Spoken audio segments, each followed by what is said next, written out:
actually wala pa akong trabaho or sa ngayon ay nag-a-apply pa lang talaga ako.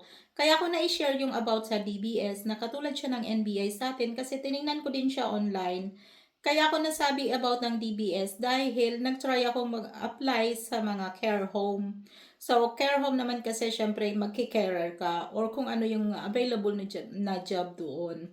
Kaya ako nasabi yung about sa DBS kasi nakalagay sa description nila na may DBS check sila. So, ganun din ang school. Meron din akong application sa school, although ano lang siya, midday assistant lang siya. So, part-time nga lang yun. Pero nakalagay din doon sa application form kung may DBS ba ako o wala.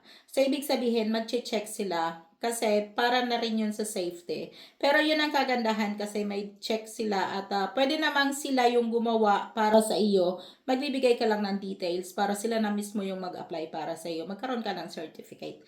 Thank you! See you! Bye!